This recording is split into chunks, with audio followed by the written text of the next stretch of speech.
నాకు కూడా చాలా సంతోషంగా ఉంది అక్క. ఓకే. ఓకే. అక్కడెక్కడో ఎక్కడ జార్ఖండ్‌లోనే ఎక్కడో అన్నారనమాట. ఒక లేడీ ఇట్లా చెప్పడానికి వెళ్ళింది. ఒక విలేజ్ టైప్‌లో ఎక్కడో. అక్కడే వాళ్ళ దగ్గరే గుడారం వేసుకొని ఉండి సేవ చేస్తుంది. ఆమెను అరెస్ట్ చేసినారంటే మీరెక్కడ పోయినారు అనుకున్నాను. పేరు నేను చెప్పలేవా? వెస్ట్ బెంగాల్ వెళ్ళానక్క.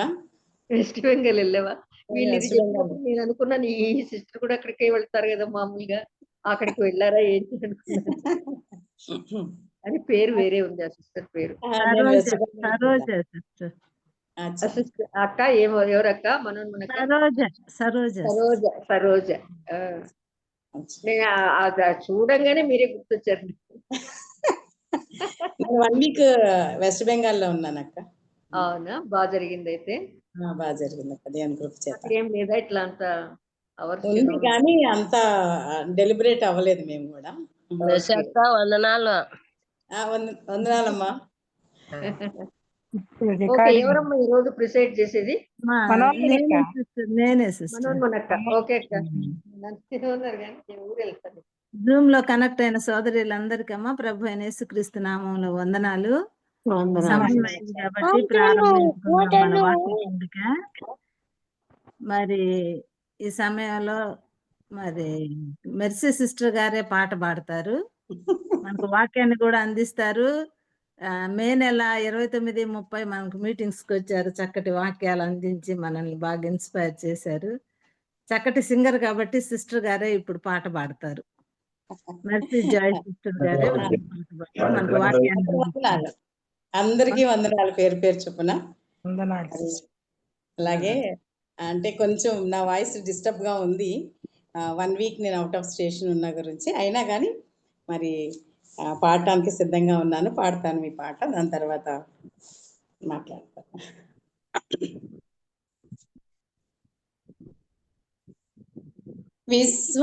విశ్వాసీనివే భాగ్యమెంత గొప్పదో ఎరిగితివా, యేసు ప్రభువు విమోచించిన నిన్ను పోలిన వాడెవడు. విశ్వాసీని భాగ్యమెంత గొప్పదో ఎరిగితివా, యేసు ప్రభువు విమోచించిన నిన్ను పోలిన వాడెవడు. శ్రీమంతుడు మహా దేవుడే తన వారసునిగా చేసెను. శ్రీమంతుడు మహా దేవుడే తన వారసునిగా చేసెను. నీ కొరకు తను పేదయైనెను, నీ కొరకు తను పేదయైనెను, ఆస్తికర్తను చేసెను, ఆస్తికర్తను చేసెను.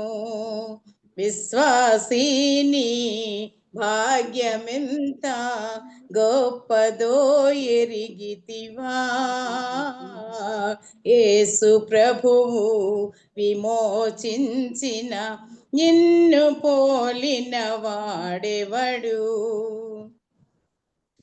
ఈ లోకములో ఏ సంపదలు సాటి రావా ధనముతో, ఈ లోకములో ఏ సంపదలు సాటి రావా ధనముతో, ఆ లోకములో దాచియుంచిన, ఆ లోకములో దాచియుంచిన అక్షయం భగు భాగ్యము, అక్షయం భగు భాగ్యము. విశ్వాసీని భాగ్యమెంత గొప్పదో ఎరిగితివా, యేసు ప్రభువు విమోచించిన నిన్ను పోలిన వాడెవడు. రాజువైనా యాజకునిగా నిన్ను అభిషేకించెను, అభిషేకించెను, రాజువైన యాజకునిగా నిన్ను అభిషేకించెను, విజయ వీరుని విందుశాలలో, విజయ వీరుని విందుశాలలో భోజనం బేర్పరచెను, భోజనం బేర్పరచెను. విశ్వాసిని భాగ్యమెంత గొప్పదో ఎరిగితివా, యేసు ప్రభువు విమోచించిన నిన్ను పోలిన వాడెవడు, రక్షించి నిన్ను పరలోకములో ఆసీనునిగా చేసెను, రక్షించి నిన్ను పరలోకములో ఆసీనునిగా చేసెను, ఇహలోకములో సేదదీరా, ఇహలోకములో సేదదీరా, తనదు వాక్యము నిచ్చెను, తనదు వాక్యము నిచ్చెను. విశ్వాసిని భాగ్యమెంత గొప్పదో ఎరిగితివా, యేసు ప్రభువు విమోచించిన నిన్ను పోలిన వాడెవడు, నిన్ను పోలిన వాడెవడు. వందనాలు సిస్టర్. థ్యాంక్ చక్కని యూ. పాట అమ్మా. వందనాలమ్మా. చక్కని పాట, అర్థయుక్తమైన పాట. విశ్వాసులమైన మన భాగ్యం, మన ఐశ్వర్యం ఎంత గొప్పదో చక్కగా పాట పాడారు కదా. గొప్ప రక్షణతో దేవుడు మనల్ని అలంకరించాడు. అంతేకాకుండా శ్రీమంతుడైన ఆ దేవుడు తన వారసులుగా మనల్ని చేశాడు, ఆస్తికర్తలుగా చేశాడు. ఈ లోకంలో ఉండే ఏ సంపదలు ప్రభుతో సాటిరావు, సాటిరావా ధనముతో. కాబట్టి మనకు అక్షయమైన గొప్ప భాగ్యాన్ని ఇచ్చాడు. రాజులైన యాజకులుగా అభిషేకించాడు, విందుశాలలో మనల్ని చేర్చాడు, పరలోకంలో ఆసీనునిగా చేశాడు, ఇహలోకంలో సేద తీరటానికి శ్రేష్టమైన వాక్యాన్ని మనకిచ్చాడు కదా. వీటన్నింటిని తెలుపుతూ చక్కటి స్వరముతో సిస్టర్ చక్కటి పాట పాడారు. వందనాలమ్మా. మీకు వందనాలు. చాలా మంచి పాట. విశ్వాసకున్న భాగ్యాలు, ఆధిక్యతలు అన్ని తెలపబడ్డాయి కదా. చక్కని పాట పాడిన సిస్టర్ కు మరొకసారి ఎస్తేర్ ప్రేయర్ వారియర్ గ్రూప్ తరఫున వందనాలు తెలియజేసుకుంటూ, ఇప్పుడు సిస్టర్ గారే మనకు వాక్యాన్ని, వందనాలమ్మా, వాక్యాన్ని అందిస్తారమ్మా. అందరూ మ్యూట్ లో ఉండి శ్రద్ధగా ఆలకించాలని మనవి. ప్రతి ఒక్కళ్ళు మ్యూట్ లో ఉండండి అమ్మా. పొరపాటున ఏమైనా అన్మ్యూట్ అవుతుందేమో గమనించుకుందాము. డిస్టర్బెన్స్ లేకుండా చక్కగా దేవుని వాక్యం విందాం. ఈ సమయాన్ని సహోదరి మెర్సీ జాయ్ గారికి ఒప్పచెప్తున్నాం. మంచిదండి. వందనాలక్క. మరొకసారి ప్రభువును యేసుక్రీస్తు వారి శ్రేష్టమైన నామంలో మీకు అందరికీ నా ప్రత్యేకమైన శుభాభివందనాలు తెలియజేస్తున్నాను. మరలా ఇంత తొందరగా మరలా జూమ్లో కలుసుకుంటానని నేనైతే అనుకోలేదు. మరి గత 29, 30 తారీఖులు మే మాసంలో ప్రభువు తన మహాకృపను బట్టి నేను ఎన్నడూ చూడని స్థలానికి, ఎప్పుడూ రాని సంఘానికి నన్ను నడిపించారు. మరి మీరు ఇచ్చిన ప్రేమ, ఆప్యాయత, అనురాగం మరి అసలు నేను ఎప్పటికీ మర్చిపోలేను. ఒక్కొక్కరి పేర్లు, కొంతమంది పేర్లు మొహం చూడగానే గుర్తొస్తుంది, కానీ అందరి కొరకు ప్రార్థన చేస్తున్నాను. చాలా ప్రేమించారు, మంచి ఆతిథ్యం ఇచ్చారు. మరి చక్కగా దేవుని వాక్యం కూడా మనం అందరం విన్నాం. బోధించువారు వినువారు కూడా మరి వినాలి, బోధించు వారికి కూడా కనుక విన్నాము. దేవుడు మరలా ఇంత తొందరగా నన్ను జ్ఞాపకం చేసుకొని, కేజీ ఆంటీ గారు, నేను వెస్ట్ బెంగాల్లో ఉండగానే నాకు ఫోన్ చేశారు. అదే రోజు నేను దిగాను అక్కడ, అదే రోజున ఫోన్ చేశారు. ఈరోజే జూలై 1 కదా మౌసి అని చెప్పారు. అదే రోజు ఉదయం నేను అక్కడ దిగాను. మరి వార దినాలు అక్కడ గడపటానికి ప్రభు ఇచ్చిన కృపను బట్టి ఆయనకి ఎంతైనా వందనాలు చెల్లిస్తూ ఉన్నాను. మీరు నా కొరకు నిత్యము ప్రార్థన చేస్తున్నారని నా విశ్వాసం. ఎందుకంటే ఏ స్థలంలోనికి వెళ్ళినా ప్రార్థన ఒకటే మమ్మల్ని కాపాడుతుంది. ఎన్నో ఇరుకులు, ఇబ్బందులు, శోధనలు, మరి భయానకమైన సంఘటనల మధ్య దేవుని పిల్లలు సువార్తను ప్రకటన చేస్తూ ఉన్నారు. వారందరి కొరకు కూడా మనము ప్రార్థన చేయవలసిన బాధ్యత, భారము మన మీద ఉంది. కనుక ఈ సమయంలో మరొకసారి దేవుని వాక్యాన్ని మరి పంచుకోవటానికి కొన్ని నిమిషాలు ప్రభు ఇచ్చిన ఈ తరుణాన్ని బట్టి ఆయనకు ఎంతైనా వందనాలు చెల్లిస్తూ ఉన్నాం. మంచిదమ్మా, మరి ఈ వాక్య భాగంలోనికి వెళ్దాం.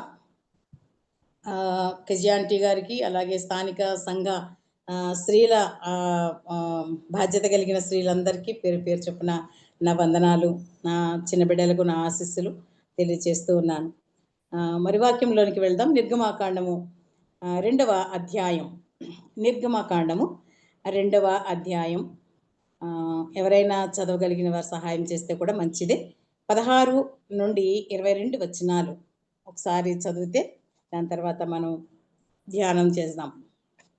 నిర్గమాకాండము 2వ అధ్యాయం 16వ వచనం నుండి 22వ వచనం వరకు.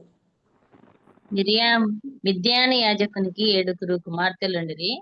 వారు వచ్చి తమ తండ్రి మందకు పెట్టుటకు నీళ్లు చేది తొట్లను నింపుచుండగా మంద కాపరులు వచ్చి వారిని తోలివేసిరి.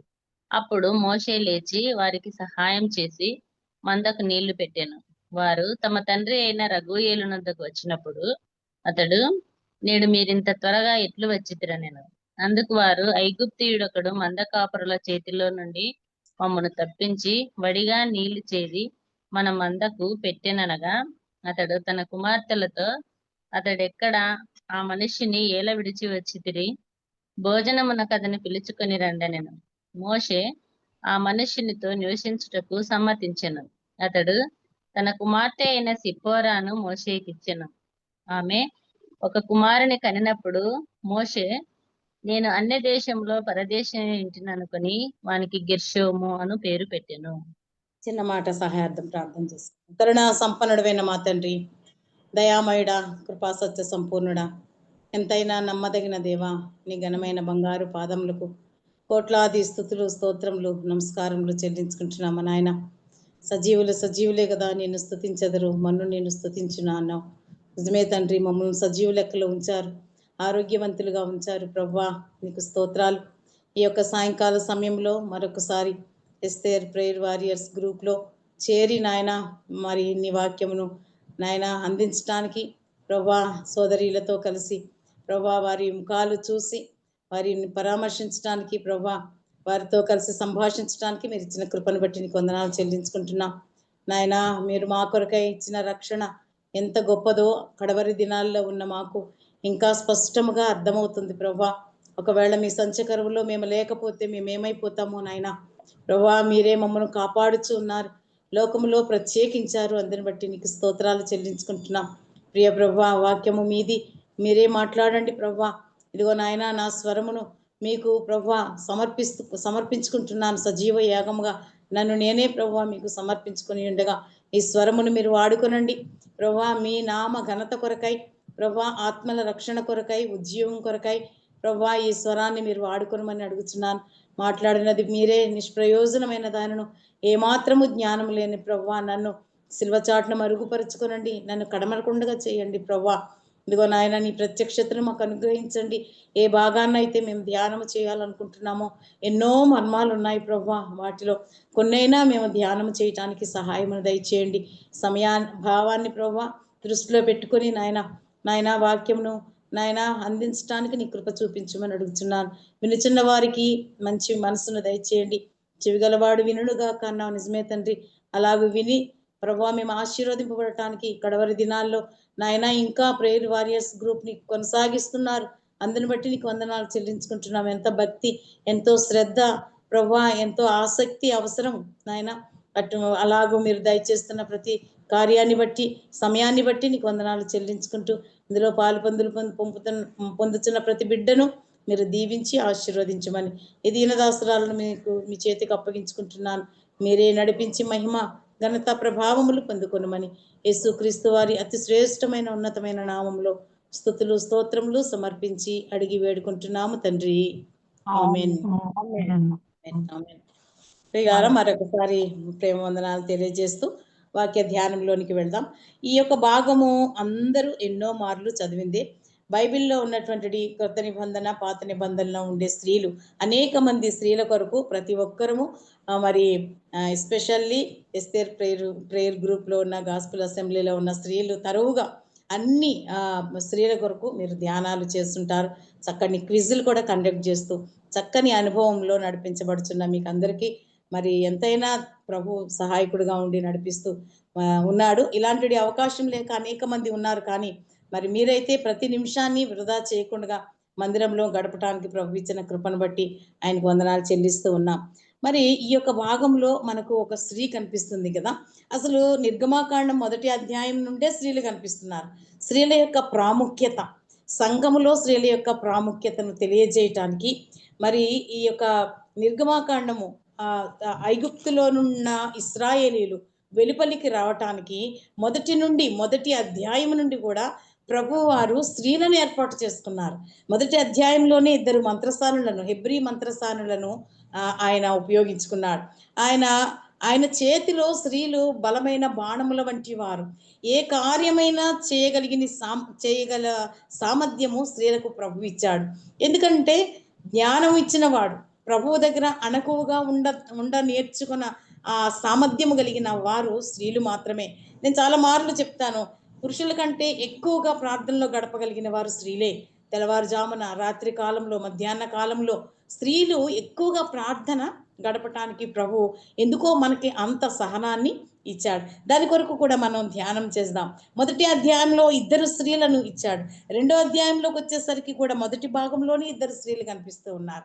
ఒక ఆమె యోకెబేదు కనిపిస్తుంది, ఆమె కుమార్తె అయిన మిర్యాము కనిపిస్తుంది. అంటే ప్రతి అధ్యాయంలో కూడా ఒక స్త్రీ పాత్ర దేవుడు తేటగా ఉంచాడు. ఎందుకనంటే ఆది కాలంలో ఉన్నటువంటి వీరి కొరకు మనం చదివితే ఏమండి, ఒక కథ చదివినంత మాత్రాన మనకి ఏంటి లాభం అని అనుకుంటున్నామేమో, కానీ వారి జీవితం, వారి సాక్ష్యం, వారు చేసిన కార్యాలు, వారు చూపించిన మాదిరి, వారి యొక్క చురుకుదనం, వారి యొక్క జ్ఞానము, వారి సంయోచితమైన జ్ఞానం, ప్రభు వారికి ఇచ్చినటువంటి ఆ అంశాలన్నిటినీ మనం కనుక ధ్యానం చేస్తూ ఉంటే ఈ కడవరి కాలంలో ఉన్నటువంటి మనలాంటి స్త్రీలకు ఈ అంశాలు చాలా అవసరమైనటువంటిగా ఉన్నాయి. అందుకే పరిశుద్ధాత్ముడు మన కొరకు వీటిని పరిశుద్ధ లేఖన భాగాల్లో పొందుపరిచి ఉన్నట్టుగా మనం చూస్తూ ఉన్నాం. ఈ 2వ అధ్యాయంలో మిర్యాము మరి తన తల్లి అయిన యోకెబేదు, వారిద్దరినీ చూస్తున్నాం. వారి యొక్క సంతానమే యోకెబేదు యొక్క అమ్రాము యోకెబేదుల ఆఖరి కొడుకు. అంటే మోషే గారు ఆయన 2వ అధ్యాయం మళ్ళా 2వ భాగంలోకి వచ్చేసరికి ఇంకొక స్త్రీ ప్రాధాన్యతలో ఉన్నాడు. మొదటిగా తన తల్లి 3 నెలలు దాచిపెట్టి ఒక ప్రాధాన్యమైన స్త్రీగా మా కుమారుణ్ణి ప్రభు కొరకు పెంచాలి, ఇశ్రాయేలు విడుదల కొరకు నా కుమారుని పెంచాలి అని చెప్పి గర్భంలో ఉండగానే ఇశ్రాయేలు యొక్క బానిసత్వం గురించి, సైన్యములకు అధిపతి అయిన యెహోవా యొక్క గొప్ప కార్యములను గురించి ఆమె తన యొక్క కుమారునికి నేర్పిస్తూ ఉంది. అందుకే ద్వితీయోపదేశకాండంలో అంటాడు కదా 6వ అధ్యాయంలో, మీ కుమారులకు దేవుని గూర్చిన కట్టడలు, ధర్మశాస్త్రము నేర్పించండి అన్నాడు. వారు కూర్చున్నా, నిలబడినా, నడిచినా, మాట్లాడుతున్నా, సంభాషణ చేస్తున్నా వారి యొక్క నుదుటను ఉండాలి, వారి చేతికి ఉండాలి, బాసికంలో నుదుటికి కట్టుకోవాలి, వారి హృదయం అనే పలక మీద దానిని వ్రాసుకోవాలి అని చెప్పి ఒక ఆజ్ఞగా, ఒక ఖండితమైన ఆజ్ఞగా దేవుడు మరి వారికి తెలియజేసినట్టుగా చూస్తున్నాం.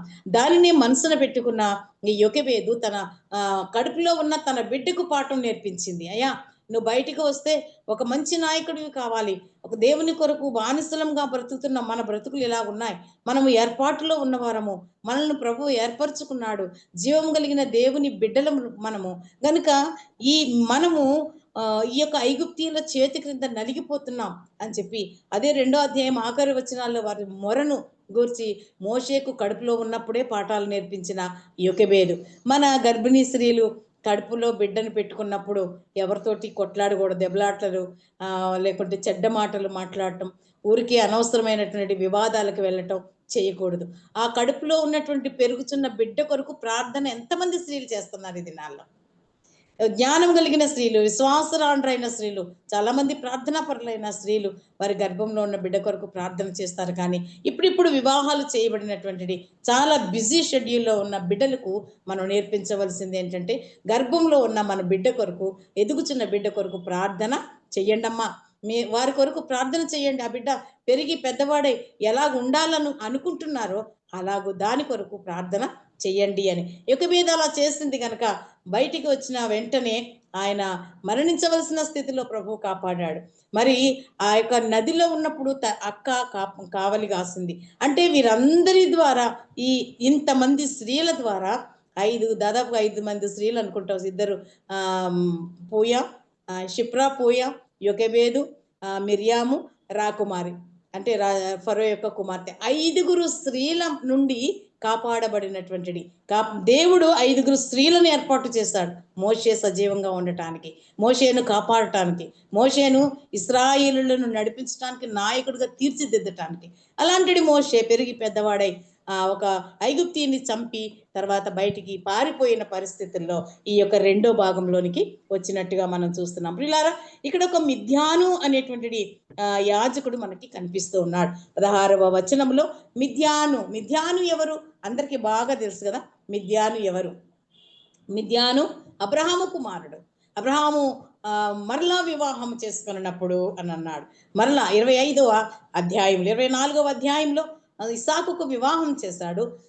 22వ అధ్యాయం దగ్గర నుంచి అబ్రహాము యొక్క చరిత్ర, ఇస్సాకు యొక్క చరిత్ర, తన యొక్క పుట్టుక, తన యొక్క బలి, తన యొక్క వివాహము, తర్వాత తల్లి మరణము. తల్లి మరణించిన తర్వాత 25వ అధ్యాయంలో వచ్చేసరికి కెతూరా అనేటువంటి ఒక స్త్రీని తిరిగి మరలా వివాహం చేసుకున్నట్టుగా చూస్తున్నాం. అబ్రహాము చాలా వయసు గడిచిపోయినటువంటి అబ్రహాము, వృద్ధాప్యంలో ఉన్నటువంటి అబ్రహాము తిరిగి వివాహము ఆ కెతూరాను చేసుకున్నప్పుడు 25వ అధ్యాయం 1వ వచనం ఆదికాండంలో అక్కడ 6 కుమారులు కనిపిస్తారు. అందులో ఒక కుమారుడు మిద్యాను. అంత విపులంగా చెప్పడానికి అంత సమయం లేదు కనుక ఒక కుమారుడు మిద్యాను. ఈ మిద్యాను అనేటువంటి ఈయన ఎక్కడికి వెళ్ళాడంటే మిద్యాను అనేటువంటి ఈ కుమారుడు చెదిరిపోయి ఒక మన్యంలోనికి వెళ్ళాడు. అక్కడ నివాసం చేస్తున్నాడు. అక్కడ నివాసం చేస్తుంటే మిద్యాను అనగా కలహము లేదా జగడము అని అర్థం. కలహము అనేటువంటి అర్థం ఇచ్చే మిద్యాను ఒక స్థలానికి వెళ్ళి అక్కడ కాపురం చేస్తూ ఉన్నాడు. మిద్యానీయులు వీరి సంతానమే, అక్కడి నుంచి వచ్చిన సంతానం అంతటినే మిద్యానీయులు అనేటువంటి వాడు. అరేబియా దేశపు పశ్చిమోత్తర ప్రాంతాలలో నివసించిన వారై ఉన్నారు కొంతకాలం. తర్వాత యోర్దానుకు తూర్పున నుండి గిలాదు దేశపు తూర్పు ప్రాంతముల వరకు వారు నివాసం సంచరించి వారి స్వాధీనం చేసుకొని నివాసం చేస్తున్నారు. ఈ జనాంగంలో చాలా మంది ఇతరులు కూడా కలిసినట్టుగా సంఖ్యాకాండం 22వ అధ్యాయం 4-7 వచనాల్లో కనిపిస్తుంది. అలాగే న్యాయాధిపతుల గ్రంథము 6వ అధ్యాయము 1 నుంచి 7 వరకు చూస్తే ఈ జనాంగంలోకి ఆయా తెగల వారు వచ్చి, చెదిరిపోయినటువంటి తెగల వారు వచ్చి కలిసినట్టుగా. సో వీళ్ళందరూ చెదిరిపోయారు. ఈ మిద్యానీయులలో ఇతర తెగల వారు, ఇతర జాతుల వారు కూడా కలిసి ఉన్నట్టుగా బైబిల్ పండితులు మనకు తెలియజేస్తూ ఉన్నారు. పైన చెప్పిన సరిహద్దులన్నీ ఆయా కాలంలో వేరు వేరు స్థలాల్లో నివాసాలు వారు ఏర్పాటు చేసుకుని అక్కడ నివాసం చేస్తున్నట్టుగా చూస్తున్నాం. అయితే మోషే ఒక కష్ట సమయంలో, అంటే ఆ యొక్క ఐగుప్తీని చంపేసిన సమయంలో భయముతో, ప్రాణభయంతో పారిపోయిన పరిస్థితిని మనం చూస్తూ ఉన్నాం. పారిపోయి ఎక్కడికి వచ్చాడంట? ఇప్పుడు మిద్యాను యాజకునికి పైన 15వ వచనం చూస్తే, ఫరో ఆ సంగతి విని మోషేను చంపజూచెను గాని మోషే ఫరో ఎదుట నుండి పారిపోయి మిద్యాను దేశంలో నిలిచిపోయి ఒక బావి యొద్ద కూర్చుండెను. అప్పటికి ఫరో రాజుకి తెలిసిపోయింది, ఫరోకి తెలిసింది మోషే తన యొక్క జనాంగంలో ఉన్నటువంటి ఒక వ్యక్తిని చంపాడు అని. ఎలాగైనా మోషేను చంపాలి అనుకున్నాడు. ఇంతకాలము ఈ యొక్క రాజమందిరంలో ఉన్నాడు, కానీ ఇప్పుడు ఇశ్రాయేలుడు అయ్యాడని తెలుసుకొని ఐగుప్తీని చంపాడని కోపంతో ఫరో మోషేను చంపాలని చూచాడు. చంపాలనుకున్నప్పుడు మోషే పారిపోయి ఎక్కడికి వచ్చాడండి? మిద్యాను దేశంలో నిలిచిపోయి ఒక బావి యొద్ద కూర్చున్నాడు. ఎక్కడికి వెళ్ళాలో ప్రభువే నడిపిస్తాడు. ఏ స్థలానికి వెళ్ళాలో మోషేను ఏర్పాటు చేసుకున్న ప్రభు ఆయనను క్షేమకరమైన స్థలానికి, సురక్షితమైన స్థలానికి నడిపిస్తాడు. అవును, నిజమే. మనం కూడా ఎక్కడికి వెళ్ళాలో, ఏం చెయ్యాలో తెలియని పరిస్థితుల్లో చాలా సులభంగా పరిష్కారం దొరికే పరిస్థితులు ఎన్నో నేను కూడా నా యొక్క అనుభవంలో నేను గుర్తించాను. మరి ప్రభువు కూడా మోషేకు ఒక చక్కని స్థలాన్ని ఆయన చూపించినట్టుగా చూస్తున్నాం. మిద్యానుకు వచ్చాడు. మిద్యాను అనగా కలహము అని మనం నేర్చుకున్నాం కదా. అక్కడికి వచ్చి అక్కడ ఒక బావి దగ్గర కూర్చున్నాడు. ఈ బావి దగ్గర అంటే చాలా మంది బైబిల్‌లో యేసుక్రీస్తు ప్రభువు కూడా ప్రయాణం చేసి, చేసి, చేసి అలసిపోయి ఒక బావి దగ్గరికి వెళ్ళాడు. దాని పేరు సుకారను బావి. యాకోబు బావి అని దానికి పేరు. సుకారను పట్టణంలో ఆ యొక్క స్థలంలో ఉన్నటువంటి యాకోబు బావి దగ్గరికి వెళ్ళి అక్కడ సేద తీర్చుకుంటూ ఉన్నాడు. ఎందుకు సేద తీర్చుకుంటున్నాడో మనకు బాగా తెలుసు. సమరయ స్త్రీ కొరకు పాఠం చెప్తే అక్కడ ఎందుకు వెళ్ళవలసి వచ్చిందో అనేది. మరి ఇక్కడికి మోషే ఎందుకు రావాల్సి వచ్చింది అని అంటే మరణాన్ని తప్పించుకోవటానికి, మరణ భయము చేత పారిపోయి వస్తూ ఉన్నాడు. అక్కడ ఏం జరుగుతుందో, ఆ స్థలం ఎటువంటిదో, ఆ స్థలంలో ఎవరైనా ఉన్నారో లేదో కూడా మోషేకు తెలియదు. కానీ ప్రభువు మనలను నడిపించే స్థలము. అందుకే నేను వెళ్ళు మార్గము నా యేసయ్యకే తెలుసును అని ఒక భక్తుడు పాట పాడాడు కదా. నేను వెళ్ళే మార్గము ఎలాంటిదో నాకైతే తెలియదు, కానీ నేను వెళ్ళే మార్గము ప్రభువుకి తెలుసు. మోషే వెళ్ళిన మార్గము ప్రభువునకు తెలుసు. ప్రభువు నడిపించాడు మిద్యాను ఆ బావి దగ్గరకు. అక్కడ కూర్చుని ఉన్నాడు. అప్పుడు అక్కడికి కొంతమంది అమ్మాయిలు వచ్చారు. కొంతమంది అంటే ఎంతమంది అమ్మాయిలు వచ్చారు? 7 అమ్మాయిలు వచ్చారు. 7 అమ్మాయిలు ఒకే కుటుంబానికి చెందినటువంటి వారు, ఒకే తండ్రికి కుమార్తెలుగా పిలువబడుచున్నవారు, కుమార్తెలుగా ఉన్నటువంటి వారు. వారిలో పెద్ద కుమార్తె పేరు తప్ప మిగిలిన కుమార్తెల పేర్లు ఇక్కడ ఇవ్వబడలేదు. అయితే ఆ కుమార్తెల పని ఏంటంటే వారు చక్కగా మరి తమ మందలను మేపుకోవటానికి ఆ స్థలానికి మిద్యాను బావి దగ్గర చుట్టూ వచ్చేవారు. మరి ఆమెకి ఒక తండ్రి ఉన్నాడు. ఆ తండ్రి పేరు అక్కడే వ్రాయబడి ఉంది. ఆయన పేరు ఇత్రో. ఆయన తండ్రి వారి తండ్రి పేరు ఇత్రో. వారు వచ్చి తమ తండ్రి మందకు పెట్టుటకు నీళ్లు చేది తొట్లను నింపుచుండిరి. తర్వాత కింద భాగంలోకి వెళ్ళేసరికి 18లోకి వెళ్ళేసరికి రఘుయేలు అని ఉంటుంది. ఆయన తర్వాత భాగాల్లో ఆయన పేరు ఇత్రో అని ఉంటుంది. అంటే ఇత్రో అనగా ఘనము, ఆయన ఘనము అని అర్థము. రఘుయేలు అనగా దేవుని స్నేహితుడు లేదా ప్రియుడు అని అర్థం. అలాగే హోబాబు, ఈ 3 పేర్లు ఒక వ్యక్తివే. ఒక వ్యక్తికే ఇత్రో, ఒక వ్యక్తి అదే ఇత్రో పేరు రఘుయేలు అని ఒక స్థలంలో వాడబడింది. ఇంకొక స్థలంలో అదే ఇత్రో రఘుయేలుకి హోబాబు అనే పేరు వాడబడింది. ఈ 3 పేర్లు ఒక వ్యక్తికి చెందినటువంటిది.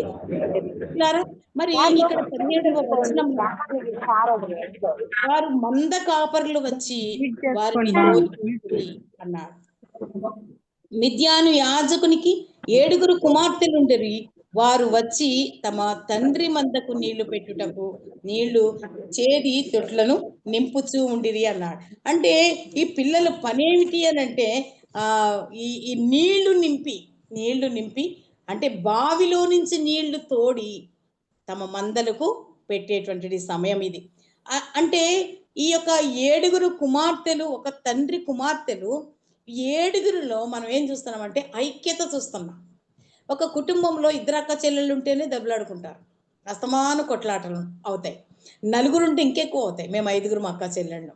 మేము కూడా అప్పుడప్పుడు కోపడతాం, అప్పుడప్పుడు ఒకళ్ళ మీద ఒకళ్ళు ఏదో ఒకటి అనుకోవటం, మళ్ళా ఒకటవటం, తర్వాత ఊరికే సరదాగా అనటం, ఇలా జరుగుతూ ఉంటాయి. కానీ ఈ సిప్పోరా యొక్క అక్క చెల్లెండ్రు అంటే ఇత్రో యొక్క కుమార్తెలు వారు ఒక క్రమమైన రీతిలో ఉన్నారు. ఎందుకంటే మిద్యానుకు ఇత్రో యాజకుడు, యాజక ధర్మంలో నుంచి, అంటే అబ్రహాము ఇంటికి అబ్రహామే యాజకుడు. ఎందుకంటే అబ్రహాము బలులను అర్పించాడు, అబ్రహాము బలిపీఠములను కట్టాడు, అబ్రహాము ఇంటిలో ఆరాధన ఉన్నది, అబ్రహాము ఇంటిలో బలిపీఠం ఉన్నది. అబ్రహాము బలి ఇస్తే తప్ప అతిథులకు ఆతిథ్యాన్ని ఇవ్వలేదు.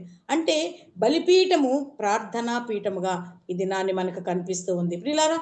మరి అలాంటి ప్రార్థనా జీవితము, క్రమమైన జీవితము కలిగిన అబ్రహాము సంతానంలో నుండి వచ్చిన ఈ మిద్యాను కూడా వారి సంతానానికి కూడా క్రమాన్ని నేర్పించాడు. ఆయన ఇంటికి ఆయనే యాజకుడు, ఆయన ఇంటిలో ఆయనే క్రమాన్ని నేర్పించాడు, ఆయనే ఆరాధనను నేర్పించాడు, ఆయనే ప్రార్థనను నేర్పించాడు, ఆయనే భక్తి జీవితాన్ని తన బిడ్డలకు నేర్పించాడు. మరి అలాగూ నేర్పించాడు కనుకనే వారి కుమార్తెలు ఒక క్రమమైన రీతిలో తండ్రి పనిని నమ్మకంగా చేసినట్టుగా చూస్తూ ఉన్నాం. అంటే సిప్పోరా విషయంలో చూస్తే సిప్పోరాకి ఏముందంటే ఆమె సహనము కలిగినటువంటి స్త్రీ. మొదటిగా సహనము కలిగినటువంటి స్త్రీగా మనం చూస్తున్నాం. అంటే యాజకునికి 7 కుమార్తెలు ఉండేవి. 16వ వచనం, వారు వచ్చి తమ తండ్రి మందకు పెట్టుటకు నీళ్లు చేదుతున్నారు. ఈ రోజుల్లో పిల్లలకి ఏదన్నా పని చెప్తే నేను చేయను పో అంటున్నారు. కానీ కొంచెం గట్టి పని, ఏదన్నా కష్టమైన పని అంటే అమ్మ బాబాయ్ ఆ పని నా వల్ల కాదు అంటున్నారు. కానీ కష్టమైన పని ఎండలో తిరిగి మరి బావిలో, ఎంతో లోతైనటువంటి బావిలో నుంచి నీళ్లు ఇది ఎంతో ఆత్మీయ పాఠం. ఒకవేళ పెద్ద ప్రసంగాలు అయితే ఇది చాలా చక్కని పాఠాలుగా మనం చెప్పుకోవచ్చు. కానీ మరి ఈ లోతైనటువంటి బావిలో నుండి శ్రేష్టమైనటువంటి నీటిని భారముతో కష్టపడి పైకి తీసుకొస్తుంది. ఈ లోతైన బావి దేవుని వాక్యానికి సూచనగా ఉంది. దేవుని వాక్యము లోతైనటువంటిది. దానిలో నుంచి మనం ఎంత తోడితే అంత శ్రేష్టమైన నీరు, అంత తీయటి నీరు మనకి ఉబుకుచూ ఉంటుంది. అందుకే హాగరు చక్కగా దేవునికే పేరు పెట్టింది కదా, చూచుచున్న దేవుడవు అని అన్నది. నువ్వే చూచుచున్న దేవుడవు అని దేవునికి పేరు పెట్టిన స్త్రీ ఎవరంటే హాగరు. చక్కని పేరు పెట్టింది. ఎందుకు? అక్కడ ఎండిపోని నీరు, ఎంత త్రాగిన ఆ ఊట ఈనాటికి కూడా ఉందట. మరి అలాంటి ఊటను దేవుడు శ్రేష్టమైనటువంటి ఆ నీటిని ఆ లోతైన బావిలో నుండి పైకి తోడి తన మందకు పోస్తుంది. మరి మంద ఎన్ని నీళ్ళు తాగుతుందో, అవి మంద గనక చాలా నీరు, ఆ మేకల మంద ఉండొచ్చు, పశువులు కూడా ఉండొచ్చు, మేకలతోటి పాటు గొర్రెలతోటి పాటు గొర్రెలు ఉండొచ్చు, మేకలు ఉండొచ్చు, పశువులు ఉండొచ్చు. వారి మందంతటి వారి సంపద అంతా అక్కడ ఉండవచ్చు. వాటన్నిటికీ వారి అక్క చెల్లెళ్ళు నీరు తోడిపోసే మరి మంచి సుగుణము. ప్రియ సోదరి, ఈ దినము ఈ లోతైన బావే మన పరిశుద్ధ గ్రంథము. చాలా మందికి ఇది అర్థం కాదు. ఏదో ఒక ముక్క చదివి దాన్ని వక్రీకరించి వారి ఇష్టం వచ్చినట్టుగా మాట్లాడే దినాల్లో మనం ఉన్నాం. వాక్యాన్ని తరచి లోతుగా మనం ఎప్పుడైతే ధ్యానం చేస్తామో ఎన్నో మర్మాలు, ఒకరికి ఒక తలంపులు వస్తాయి, ఇంకొకరికి ఇంకొక రకమైన తలంపులు ప్రభు ఇస్తాడు. ప్రభు తలంపులను దయచేసేవాడు. గనుక మనము ఈ సమయంలో దేవుని వాక్యాన్ని లోతుగా అర్థం చేసుకోవటానికి ఈ లోతైన బావిలో నుండి నీరు చేదినటువంటి సిప్పోరా మనకు కనిపిస్తూ ఉంది. కష్టజీవి ఆమె తండ్రి ఇంట అక్కా చెల్లెలతో కలిసి గొర్రెలను మేపింది. ఎన్నడూ వారు కలహమాడినట్టుగా కనిపించట్లేదు. తనకు అప్పగించిన బాధ్యత నెరవేర్చి ఇంటికి వచ్చేది. ఎప్పుడు కూడా తనకు అపనమ్మకమైన కుమార్తెగా సిప్పోరా లేదు. ఒకసారి చూద్దాం, చూడండి. ఫిలిప్పీలకు రాసిన పత్రిక 4వ అధ్యాయం 5వ వచనం. ఫిలిప్పీలకు రాసిన పత్రిక 4వ అధ్యాయం 5వ వచనం.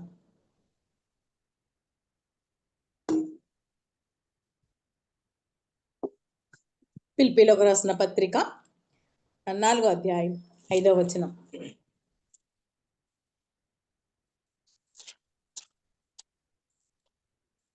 నాలుగో అధ్యాయం 5వ వచనం చూద్దాం, చూడండి. మీ సహనమును సకల జనులకు తెలియబడనీయుడి, ప్రభువు సమీపముగా ఉన్నాడు. దేనిని గూర్చియు చింతపడకుడి, గాని ప్రతి విషయంలోనూ ప్రార్థన విజ్ఞాపనముల చేత కృతజ్ఞతాపూర్వకముగా మీ విన్నపములు దేవునికి తెలియచేయుడి. మీ సహనమును సకల జనులకు తెలియబడనీయుడి అన్నాడు. ఎందుకంటే ప్రభు సమీపముగా ఉన్నాడు. సహనము కలిగిన స్త్రీ సిప్పోరాగా మనం చూస్తున్నాం. ఆమె ఎంత సహనం అంటే ఇంటి పనంతా చక్కబెట్టుకొని తన అక్క చెల్లెండ్రందరినీ తీసుకొని ప్రయాణమై తన మందను తీసుకొని వచ్చి ఆ మందను కాస్తూ మంద కొరకు నీళ్లు చేదుతున్న కుమార్తెగా చూస్తూ ఉన్నాం.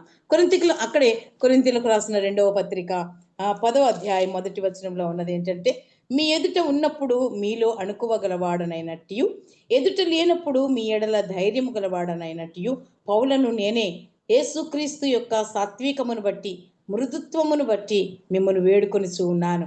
నేను ఎదుట ఉన్నా, ఎక్కడ ఉన్నా ఎలా ఉంటాను? నమ్మకంగా ఉండాలి. ఎదుట ఉన్నప్పుడు మాత్రమే కాదు, క్రీస్తు యేసు యొక్క మృదుత్వము అన్నాడు, తర్వాత సాత్వికము అన్నాడు. ఏముండాలండి మనలో? మృదువైనటువంటి మనసు, సాత్వికము కలిగిన మనసు, దీన మనసు మనకు కలిగి ఉండాలి. అది మనము ఒక స్త్రీ ద్వారా మనం నేర్చుకుంటున్నాం. సిప్పోరా ద్వారా సహనము నేర్చుకుంటున్నాం. సిప్పోరా ద్వారా మృదుత్వము నేర్చుకుంటున్నాం. సిప్పోరా ద్వారా ఐక్యత నేర్చుకుంటున్నాం. సంఘంలో కొన్నిసార్లు కొంతమంది స్త్రీల వలన గలిబిల్లు కూడా కలగవచ్చు. అందరూ మృదుత్వం కలిగి సాత్వికంగా ఉంటారని గ్యారంటీ ఏమీ లేదు. ఒక్కొక్కసారి అపవాది చొరబడుతూ ఉంటుంది సంఘాల లోపల, స్త్రీల లోపల, కుటుంబాల లోపల, మరి భార్యాభర్తల లోపల. ఆ సహనము నశించిపోతూ ఉంది. సహనము నశించిపోవట చేత కొన్ని కుటుంబాలు విచ్ఛిన్నమైపోతున్నాయి. కొన్ని కుటుంబాల్లో మనశ్శాంతి లేకుండా చివరికి డైవర్స్ వరకు వెళ్తున్నటువంటి కుటుంబాలు కూడా ఈ దినాల్లో ఉన్నాయి. సహనం లేదు, ఎవరికి అర్థం చేసుకునే మనసు కానీ ఓపిక కానీ లేదు. కనుక ఈ దినాల్లో ప్రభు మనకు ఒక మాదిరి నేర్పి క్రీస్తు యేసు యొక్క మృదుత్వము అన్నాడు, క్రీస్తు యేసు యొక్క సాత్వికము అని అన్నాడు. అంటే ప్రభువుకు వలె మనము కూడా సాత్వికము కలిగి, అవును నిజమే, ప్రభువు ఎంత సాత్వికుడు కదా. ఆయనను కొట్టుచున్న వారు ఆయన వీపును దున్నుచూ ఉండగా, ఆయన ముఖం మీద ఉమ్మి వేస్తూ ఉండగా కూడా ప్రభు సాత్వికం చూపించినట్టుగా చూస్తున్నాం. పిల్లారా, మరి భాగంలో మరి సిప్పోరా అనేటువంటి స్త్రీ మోషే యొక్క భార్యగా చేయబడడం మునుపు ఆమెలో ఉండే సుగుణాలు, ఆమెలో ఉండే చక్కటి గుణాలు ప్రభు మనకి ఈ దినాన్ని నేర్పిస్తూ ఉన్నాడు. తనకు అప్పగించిన పనిలో నమ్మకత్వము ద్వారా దేవుని పనిలో నమ్మకమైన మోషేను వివాహం చేసుకోగలిగింది. ఎప్పుడైతే మనుషుడు ఏమి విత్తునో ఆ పంటనే కోయును అనుంది. దేవుని వాక్యము నిరర్ధకము కాదు. ఆమె తండ్రి ఇంటిలో నమ్మకంగా ఉంది, మంద వెనుక నమ్మకంగా ఉంది, బావి దగ్గర నమ్మకంగా ఉంది, ఆమె పనిలో నమ్మకత్వం ఉంది. ఎక్కడ జగడగొండిగా లేదు. మిద్యాను అనగా జగడమే కానీ సిప్పోరాలో జగడము ఎక్కడ కూడా లేదు. ఆమెలో సాత్వికం కనిపిస్తుంది. ఆమె చేసిన పనిని బట్టి ఆమె మెంటాలిటీ ఎటువంటిదో, ఆమె యాటిట్యూడ్ ఎటువంటిదో, ఆమె నడవడిక ఎటువంటిదో మనం ఈజీగా కనుక్కోవటానికి ప్రభు మన ముందు ఈ భాగాన్ని ఉంచాడు. సమ్మతించినటువంటి తల్లిదండ్రుల మాట, అమ్మ నువ్వు మందను తోలుకొని వెళ్ళు అని అంటే, నేను మందను తోలికెళ్ళన్నానా, నేను ఇంట్లోనే ఉంటాను అని ఇప్పుడు కూడా అనిన స్త్రీ కాదు. మందని ఇంకొక స్త్రీ కూడా తోలికెళ్ళింది కదా. ఎవరు? రాహేలు కూడా మందను తోలికెళ్తున్నప్పుడు యాకోబు గారు చూశాడు కదా. మందను తోలికి వెళ్తున్నప్పుడు అంటే మందకు మాదిరి, మందను ఎంత ప్రేమగా చూస్తుందో కుటుంబాన్ని అంతకంటే చక్కగా నడిపించగలదు అనేటువంటి తాత్పర్యం కూడా ఇందులో దాచబడి ఉంది. అందుకే ఇలాంటి స్త్రీ జ్ఞానం కలిగినదిగా ఉంటుంది. సామెతల గ్రంథము 13వ అధ్యాయం ఒకసారి చూద్దాం.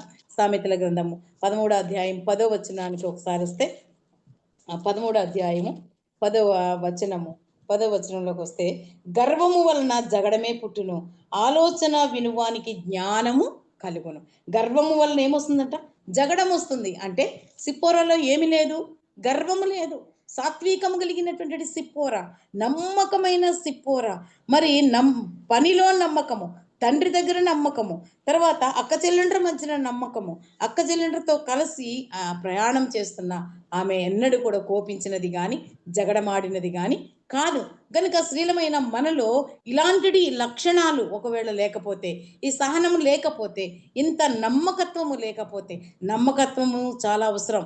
భార్యాభర్తల మధ్య నమ్మకత్వం, తల్లిదండ్రుల మధ్యతో నమ్మకత్వం, మన తోటి వారితో నమ్మకత్వం, కుటుంబంలో ఉండే రక్త సంబంధికులతో నమ్మకత్వం, సంఘములో నమ్మకత్వం, ప్రతి విషయంలో డబ్బు దగ్గర నమ్మకత్వం, పనిలో నమ్మకత్వం, మరి వడ్డించటంలో నమ్మకత్వం, ప్రతి విషయంలో కూడా నమ్మకత్వం అన్నాడు. అంటే అందుకే ప్రభు ఒక మాట, ఒక కథ చెప్తూ అన్నాడు, ఒక ఉపమానం చెప్తూ అన్నాడు, బలా నమ్మకమైన మంచి దాసుడా అన్నాడు. నేను ఇచ్చిన దాన్ని డబుల్ చేసి తీసుకొని వచ్చావు. 5 తలాంతులు 2 తలాంతులు ఇచ్చిన వారితో మాట్లాడుతూ బలా నమ్మకమైన మంచి దాసుడా అన్నాడు. ఇది నాన్ని మరి సిప్పోరాను కూడా ప్రభు అలాగే పిలిచి ఉండవచ్చు. మరి నిన్ను నన్ను పిలుస్తానికి సిద్ధంగా ఉన్నాడా? మన ప్రభు విషయంలో నమ్మకంగా ఉన్నామా? మనలను మనమే పరిశీలన చేసుకుందాం. అందుకే గర్వము వలన జగడమే పుట్టును, ఆలోచన వినువానికి జ్ఞానము కలుగును. ఏం వినాలట? ఆలోచన వినాలి. ఎవరైనా మంచి మాట చెప్తే వినాలి. నేనెందుకు, ఆవిడ చెప్తే నేనెందుకు వినాలి అనేటువంటి అహంకారం, గర్వం మనలో ఉండకూడదు. విశ్వాస స్త్రీలం అంటే మనం ఒక ప్రత్యేకంగా కనిపించేవారు. మనల్ని చూడగానే మనలో ప్రత్యేకత కనిపించాలి. ఎవరైనా మనల్ని చూస్తూ ఉన్నారంటే మనము సపరేట్గా కనిపించాలి. అరే వీళ్ళు ఎప్పుడు ఈ అమ్మాయి ఏంటి అందరికంటే వేరుగా ఉంటుంది, వారు మన వంటి వారు కాదు, వేరు జాతి వారి పనులు వేరు, వారి ఆహారం వేరు, వారి కట్టుబాట్లు వేరు అని ఎస్తేరు గ్రంథంలో యూదులను గురించి చెప్పినట్టుగా మనం కూడా ప్రత్యేకింపబడిన వారంగా అన్ని విషయాల్లో ఉండటానికి ప్రభు కృప చూపించాలని ఆశపడుచున్నాం. రెండవదిగా తండ్రికి విధేయురాలైన సిప్పోరాని మనం చూస్తూ ఉన్నాం. ఎవరికి విధేయురాలండి? తండ్రికి. ఇప్పుడు మనం కూడా విధేయంగా ఉండాలి. పరలోకపు తండ్రికి మనము విధేయత చూపించవలసిన వారంగా ఉంటున్నాం. తండ్రికి విధేయత చూపించింది 16వ వచనంలో, అలాగే 21వ వచనంలో కూడా చూస్తే 16వ వచనంలో చూద్దాం చూడండి. మిద్యాను యాజకునికి 7 కుమార్తెలుండిరి. వారు వచ్చి తమ తండ్రి మందకు పెట్టుటకు నీళ్లు చేది తొట్లకు నింపుచూ ఉండగా, తొట్లు ఏం చేస్తున్నాయట? నింపబడుచూ ఉన్నాయి. తొట్లు నింపబడాలి. అవునండి, మన ఆత్మీయ తొట్టులు వాక్యము చేత నింపబడాలి. అంటే బలమైన వాక్యమును, దివ్యమైన సంగతులను పరిశుద్ధ లేఖన భాగములలో నుండి త్రవ్వి బయటికి తీస్తే ఈ తొట్టి నింపబడుతుంది. అమ్మా, మన తొట్లు నింపబడుతున్నాయా? ఎంతకాలం నుండి మనం వాక్యం వింటున్నాం? ఎన్ని సంవత్సరాల నుండి మనం వాక్యం వింటున్నాం? ప్రతిరోజు ఇంకా వేరే వాక్యాలన్నీ వదిలిపెడితే కూడా మన గ్రూప్లో 1 గంట మెసేజ్ ఉంటుంది. మంచి మంచి ఉపన్యాసకులు మరి వర్తమానాలు అందిస్తూ ఉన్నారు. సేవకులు వర్తమానాలు అందిస్తూ ఉన్నారు. విశ్వాసులు వర్తమానాలు అందిస్తూ ఉన్నారు. అంటే మన తొట్టి ఎంత నింపబడాలి? ఇంకెక్కడైనా వెలితిగా ఉందా? వెలితిగా ఉంటే ఊగులాడుతూ ఉంటుందట, తొణికిసలాడుతూ ఉంటుంది కదా. సగం బిందెని నీళ్ళు ఎవరు తీసుకురాలేరు. పూర్తిగా నింపబడితేనే మోయగలం. కనుక సగం నింపబడిన తొట్టిలమైతే ఇటు అటు కొట్టుకుంటామేమో, ఇటువైపు అటువైపు, లోకంలో కొంతసేపు, మందిరంలో కొంతసేపు, విశ్వాసులతో కొంతసేపు, అవిశ్వాసులతో కొంతసేపు. మొన్న ఈ మధ్యన నేను ఒక కుటుంబంలో ఒక విషయాన్ని విన్నాను.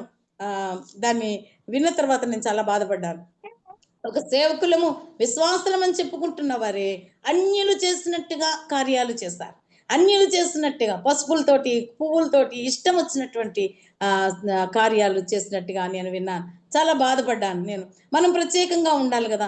ఇంకా ఏది మన మాదిరి? ఏది మాదిరి లేని పనులు ఎందుకు చేస్తున్నారు? అలాంటప్పుడు క్రైస్తవులని ఎందుకు చెప్పుకుంటున్నారు అని నేను చెప్పుకోవద్దనే చెప్తాను. అసలు విశ్వాసులమని చెప్పుకోవద్దు, క్రైస్తవులమని చెప్పుకోవద్దు, కడగబడిన వారమని చెప్పుకోవద్దు. మనం ఇష్టం వచ్చినట్టు లోకంలో ఉండాలి. అది విశాలమైన మార్గం. కానీ ఇరుకు మార్గంలోకి వచ్చినప్పుడు వాటన్నిటిని విడిచిపెట్టి విశ్వాసంకు కర్తయ్యం దాన్ని కొనసాగించేవాడైన యేసు వైపు మాత్రమే మనం చూడటానికే ప్రభు మనలను పిలిచాడు. సో దట్ మనము ఒక సపరేటెడ్ పీపుల్గా, ప్రత్యేకింపబడినటువంటి జనాంగంగా మనం కనబడాలని ప్రభు పేరట మనవి చేస్తూ ఉన్నాం. అందుకే తండ్రికి విధేయురాలైన సిప్పోరా ఇక్కడ విధేయత చూపిస్తూ ఉన్నది. అంటే నీరు పెట్టి మోషేను తన ఇంటికి పిలవాలి.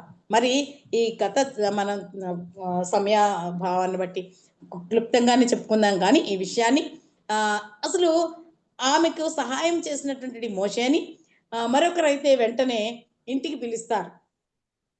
ఒక విధేయత కలిగిన కుమార్తెగా, సిప్పోరా జ్ఞానం కలిగిన కుమార్తెగా, మరి తనంతట తాను ఒక పురుషుని తన ఇంటికి ఆహ్వానించలేదు. ఒక పురుషుని ఆహ్వానించాలంటే ఏం కావాలి? తండ్రి పర్మిషన్ కావాలి, తల్లిదండ్రుల పర్మిషన్ కావాలి. ఆయన సహాయం చేస్తాడు, నిజమే. ఆమెకి ఆ యొక్క విశ్వాసము, ఆ కృతజ్ఞత తన మనసులో ఉంది. అందుకే ఇంటికి పరిగెత్తుకుని వచ్చారు. తండ్రి అడిగాడు, ఏంటమ్మా మీరు ఇంత త్వరగా ఈ దినాన్ని ఇంటికి ఎలా వచ్చారు అని అడిగారు. ఎంతమంది తల్లిదండ్రులు తమ పిల్లల్ని కాలేజీకి వెళ్ళినప్పుడు టైమింగ్స్ అడుగుతున్నారు. ఏమ్మా ఈరోజు ఎందుకు ఇంత లేట్ అయింది? లేకుంటే ఈరోజు ఏంటి మధ్యాహ్నమే వచ్చేసావు, కాలేజీకి వెళ్ళలేదా, ఎక్కడికన్నా వెళ్ళొచ్చావా అని ఎంతమంది అడుగుతున్నారు? ఎంతమంది మన పిల్లల్ని మన కోసం చేస్తున్నాం ఈ దినాన్ని? అసలు పిల్లల్ని అడగటానికి భయపడుతున్నాం. వాళ్ళు మనకంటే స్పీడ్గా మన పైన గయ్యమని పడే దినాల్లో మనం ఉన్నాం.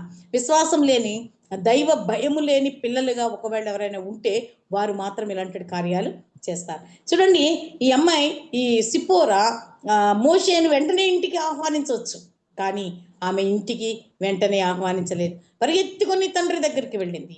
అప్పుడు తండ్రి అడుగుతున్నాడు, ఏంటి మీరు ఇంత తొందరగా వచ్చారు అని. అంటే తండ్రి ఇష్టానికి, తండ్రి చిత్తానికి లోబడినటువంటి కుమార్తెగా మనం చూస్తూ ఉన్నాం. అవును ప్రియులారా, యేసుక్రీస్తు ప్రభువు కూడా ఈ లోకంలో ఉన్నప్పుడు తండ్రి చిత్తానికి లోబడి ఉన్నాడు. తండ్రి ఇష్టానికి, తండ్రి అభీష్టానికి లోబడిన కుమారునిగా మనం చూస్తున్నాం. తండ్రి నీ చిత్తమైతే ఈ పాత్రను నా యొద్ద నుండి తీసివేయి, అయినను నీ చిత్తమే కానీ నీ చిత్తమే సిద్ధించును గాక, నా ఇష్టము కాదు నీ చిత్తమే సిద్ధించును గాక అని యేసుక్రీస్తు ప్రభు తండ్రికి లోబడినట్టుగా మనం చూస్తాం. ఎన్నో అంశాలు దేవగ్రంథంలో, ఎన్నో రిఫరెన్సెస్లో తండ్రి యొక్క చిత్తాన్ని మనం చూస్తూ ఉన్నాం. ప్రియులారా, తన ఇంటికి ఆమె సొంతంగా ఆహ్వానించినప్పుడు తండ్రి అంటున్నాడు చూడండి, 21వ వచనంలో అనుకుంటా, మోషే ఆ మనుషునితో నివసించుటకు సమ్మతించింది. దానిపైన చూద్దాం చూడండి.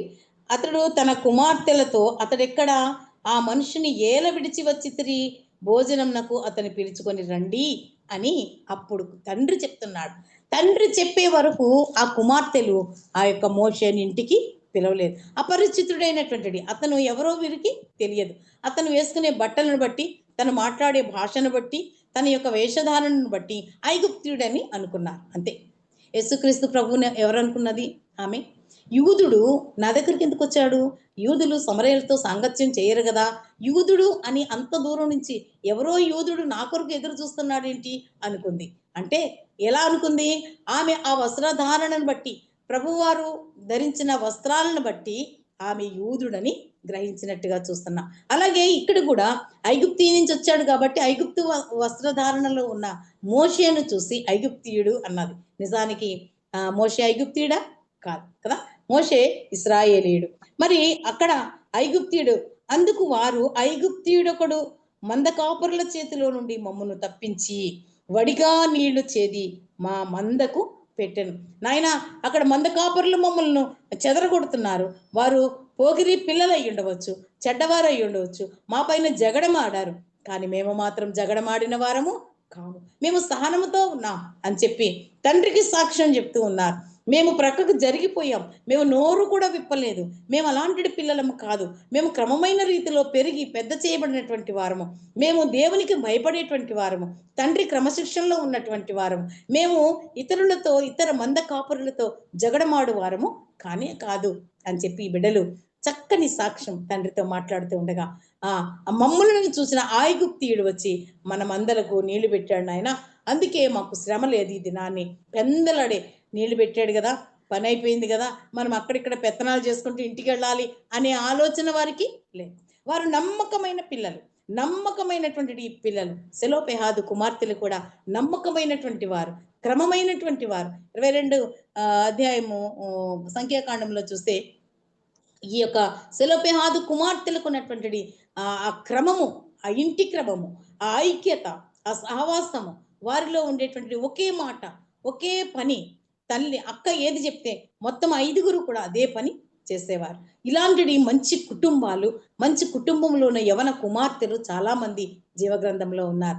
మరి మన యవన కుమార్తెలకు ఈ కుమార్తెలు ఎంతో మాదిరికరమైనటువంటి కుమార్తెలుగా మనం చూస్తున్నాం. మన యవన బిడ్డలు ఒకసారి సిప్పోరా అక్క చెల్లెండ్రను కానీ, లేదా సెలోపెహాదు కుమార్తెలను కానీ, లేదా ఫిలిప్పు కుమార్తెలను కానీ చూస్తే వారు ఎంత మాదిరికరమైన కుమార్తెలుగా వారు ఉన్నారు. అందుకే దావీదు అంటున్నాడు, సులెమాను అంటున్నాడు, మా కుమార్తెలు నగరునకై చెక్కబడిన మూలకంబముల వంటి వారు, వారు బలమైనటువంటి వారు, వారు జ్ఞానము కలిగినటువంటి వారు, వారు సొగసైన కుమార్తెలు, వారు తండ్రి మాటకు విధేయత చూపించేవారు. మన ప్రభువును సాదృశ్యంగా తీసుకున్నటువంటి ఈ ప్రియ కుమార్తెలు మనకు ముందు కనిపిస్తూ ఉన్నారు. తండ్రి అంటున్నాడు, మీరు వెళ్ళి ఆయనను తీసుకొని రండి అని అంటే అప్పుడు వెళ్ళారండి విత్ ఫాదర్ పర్మిషన్. తండ్రి పర్మిషన్ తోటి మాత్రమే బిడ్డలు వెళ్ళి ఆ కుమారుని తీసుకొని మోషేను తమ ఇంటికి తీసుకొని వచ్చినట్టుగా చూస్తున్నాం. పిల్లరా, అంటే ఇక్కడ మనం ఏం నేర్చుకుంటున్నాము అని అంటే, పిల్లలు తండ్రి యొక్క మాట జవదాటకుండా, తండ్రి పర్మిషన్ లేకుండా ఏ పని చేసేవారు కాదు. ఒకవేళ మన కాలేజ్కి వెళ్ళే పిల్లలకు బయట ఎవరైనా హెల్ప్ చేస్తారనుకోండి, ఏదైనా చిన్న మాట సహాయమో, లేకుంటే ఏదో పడిపోయినప్పుడు, బస్ ఎక్కుతున్నప్పుడు, ఈ దిగుతున్నప్పుడు ఏదో ఒకటి సహాయం చేస్తే, ఈ దినాల్లో ఎంత ఫాస్ట్ ఉన్నారంటే వెంటనే ఫోన్ నెంబర్ తీసుకోవటం, వెంటనే వాళ్ళతోటి వాట్సాప్ చాటింగ్, ఫేస్బుక్ చాటింగ్ చేయటం, వాళ్ళతోటి చాలా లోపలికి వెళ్ళిపోవటం, అక్కడ నష్టపోవటం, అక్కడి నుంచి వాటి పరిస్థితులు తారుమారు అయిపోయినటువంటి వారు ఎంతోమంది ఈ దినాన్ని మనం చూస్తూ ఉన్నాం. అంటే ఎవరినైనా సరే మీరు ఏ సహోదరుని నమ్మకండి, ప్రతి ఆత్మను నమ్మకండి, జాగ్రత్త కలిగి ఉండండి, అందరినీ అబ్జర్వ్ చేయండి, వారు ఎట్టివారో తెలుసుకోవాలి. తండ్రి అంటున్నాడు, అతను నేల విడిచి వచ్చి తిరిగి వెళ్ళి తీసుకొని రండి అంటే వెంటనే వెళ్ళి ఆ కుమార్తెలు మరి మోషేని తీసుకొని వచ్చిన తరువాత అప్పుడు మోషే యొక్క ఆ స్థితిని, ఆ మాటను, తన మర్యాదను, తన క్రమాన్ని చూసిన తండ్రి తన అల్లుడిగా చేసుకున్నాడు. ఒకవేళ సిప్పోరాకి ఇచ్చి వివాహం చేసినని ఒక మాటలో అయిపోయింది ఇక్కడ. ఒకవేళ సిప్పోరా ఒప్పుకోకపోతే ఈ దినాల్లో పిల్లలకైతే ఏం కావాలి? అన్ని క్వాలిటీస్ కావాలి, ముందే రాసేస్తున్నారు వాళ్ళు అనుకోండి. అన్ని క్వాలిటీస్ కావాలి వాళ్ళకి, అందం కావాలి, చదువు కావాలి, ఉద్యోగం కావాలి, ఆస్తులు కావాలి, ప్రతిదీ వాళ్ళ ఇష్టం అయితేనే తప్ప ఈ రోజుల్లో ఆడపిల్లలకి సంబంధాలు చూడటం చాలా కష్టం. నాకు కూడా చాలా మంది చెప్తారు, మా అమ్మాయికి సంబంధం చూడండి అని. మీ అమ్మాయికి సంబంధం చూడండి, నా వల్ల కాదని చెప్తాను. ఎందుకంటే వాళ్ళు ఎన్ని చెప్తారు, అన్ని ప్లేస్లే ఉండాలి, ఒక్క మైనస్ కూడా వాళ్ళు యాక్సెప్ట్ చేయరు. దాన్ని కూడా వాళ్ళు క్రిటిసైజ్ చేస్తారు. ఇలా ఉంది కదా, నాకంటే పొట్టుకున్నాడో నల్లగున్నాడో తెల్లగున్నాడో ఏదో ఒకటి వంక చెప్తూ ఉన్నారు. కానీ ప్రియులారా, సిప్పోరా తండ్రి మాట జవదాటని కుమార్తెగా చూస్తున్నాం. తండ్రి ఏ పురుషుణ్ణి వివాహం చేసుకోమన్నాడో వెంటనే ఆ పురుషుణ్ణి వివాహం చేసుకుంది. లేయ కూడా అలాగే చేసుకుందమ్మా. నువ్వు యాకోబుని వివాహం చేసుకోవాలని చెప్పి అతని దగ్గరికి పంపించినప్పుడు ఆమె ఏమీ మాట్లాడలేదు. తండ్రికి లోబడిన కుమార్తెగా చూస్తున్నాం. పిల్లారా, మరి యెఫ్తా కుమార్తె చూస్తే తండ్రికి లోబడిన కుమార్తె, తండ్రి గౌరవంను నిలబెట్టినటువంటి కుమార్తెగా మనం చూస్తూ ఉన్నాం. ఇలాంటి కుమార్తెలు మన పిల్లలకు మనకు మాదిరిని నేర్పిస్తూ ఉన్నారు. కనుక ఒక మాట చూద్దాం. మత్తయి సువార్త 26వ అధ్యాయం 39వ వచనంలో, మత్తయి సువార్త 26వ అధ్యాయం 39వ వచనంలో ఒక మాట చూద్దాం. చూడండి, ఇక్కడ ప్రభు ఏమంటున్నాడంటే, కొంత దూరం వెళ్ళి సాగిలపడి, నా తండ్రి, సాధ్యమైతే ఈ గిన్నె నా ఎద్దు నుండి తొలగిపోనిము, ఆయనను నా ఇష్ట ప్రకారము కాదు, నీ చిత్తమే అని అన్నాడు. అదే మాటను యోహాను సువార్త 10వ అధ్యాయము 8వ వచనంలో కూడా అంటాడు. 10వ అధ్యాయం 8వ వచనంలో కూడా అంటాడు. 18వ వచనంలో ఎవడును నా ప్రాణము తీసుకొనడు, నా అంతటా నేనే దాన్ని పెట్టుచున్నాను, దాన్ని పెట్టుటకు నాకు అధికారము కలదు, దాన్ని తిరిగి తీసుకుంటకు నాకు అధికారము కలదు, నా తండ్రి వలన ఈ ఆజ్ఞను పొంది తిని అన్నాడు. అంటే కుమారుడు ప్రతి సమయంలో కూడా తండ్రిని హెచ్చిస్తూ ఉన్నాడు, తండ్రిని గణపరుస్తూ ఉన్నాడు, తండ్రిని ఉన్నతమైన స్థానంలో పెడుతూ ఉన్నాడు. నా తండ్రి అని మాట్లాడుతూ ఉన్నాడు. అంటే కుమారుడు తండ్రిని ఘనపరిచే కుమారుడుగా ఉన్నాడు. మన కుమార్తెలు మన తల్లిదండ్రులను, మన ప్రభువుని గణపరచు వారుగా ఉండటానికి ప్రభు మనతో మాట్లాడుచు ఉన్నాడు. ఈ యొక్క సాయంకాల సమయంలో రోమీలకు రాసిన పత్రిక 5వ అధ్యాయం 19వ వచనంలో ఒక మాటను చూద్దాం. చూడండి, రోమీలకు రాసిన పత్రిక 5వ అధ్యాయము 19వ వచనంలో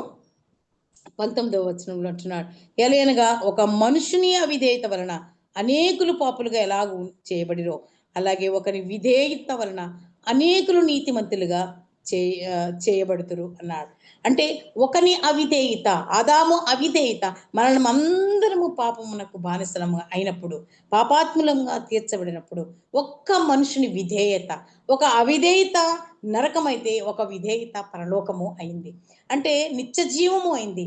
ఒక విధేయత, యేసుక్రీస్తు విధేయత ఎంత విధేయత అండి, మరణము పొందినంతగా, అనగా శిలువ మరణము పొందినంతగా విధేయత చూపించాడు. ఈ దినాన్ని మన విధేయత ఎంతవరకు ఉంటుంది, మనం ఎంతవరకు విధేయత చూపించగలుగుతున్నాం? సంఘానికి విధేయత చూపించాలి, సంఘ పెద్దలకు విధేయత చూపించాలి, వృద్ధులకు విధేయత చూపించాలి. నేనైతే చిన్నపిల్లలకు కూడా చాలా రెస్పెక్ట్ ఇస్తాను. ఎందుకంటే చిన్నపిల్లలు కూడా చాలా దేవుని చేత మరి కొనబడిన వారు. చిన్నపిల్లలు దేవుని యొక్క సొత్తు. చిన్నపిల్లలు నా యొద్దకు రానియుడి అన్నాడు. మరి వారికి కూడా మనం రెస్పెక్ట్ ఇవ్వాలి. వారికి మనం రెస్పెక్ట్ ఇస్తే అది వాళ్ళు నేర్చుకుంటారు. అరే, పెద్దవాళ్ళు కూడా నన్ను గౌరవిస్తున్నారు కాబట్టి నేనేం చేయాలి, నేను కూడా పెద్దవారిని గౌరవించాలి, నా తోటి వారిని గౌరవించాలి అని.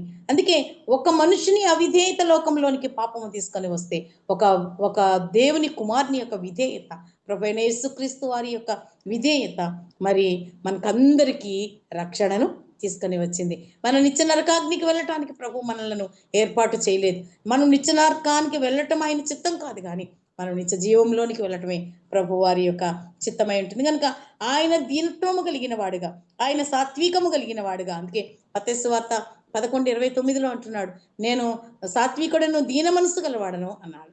నా కాడిని మీరు ఎత్తుకోండి, ఎందుకంటే నా కాడి తేలిగ్గా ఉంటుంది అన్నాడు. ప్రయాసపడి భారం మోయించిన సమస్తమైన వారులారా నా యొద్దకు రండి అన్నాడు.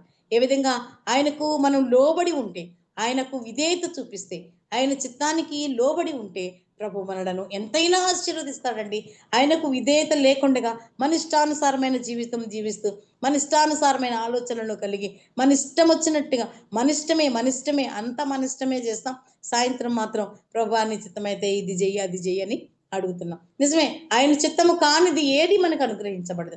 మేలైనది, శ్రేష్టమైనది, ఆశీర్వాదకరమైనది మాత్రమే మనకు అనుగ్రహిస్తాడు. యేసుక్రీస్తు ప్రభు తన తండ్రికి ఏ విధంగా విధేయత చూపించాడో మరి అదే మాదిరిగా తీసుకొని నీవు నేను, సిపోరా తన తండ్రికి విధేయురాలైంది, తన తండ్రి ఇష్టానికి లోబడింది. అవును నాన్న, మీరు చెప్పినట్టుగానే నేను ఆ వ్యక్తిని వివాహం చేసుకుంటాను అన్నది.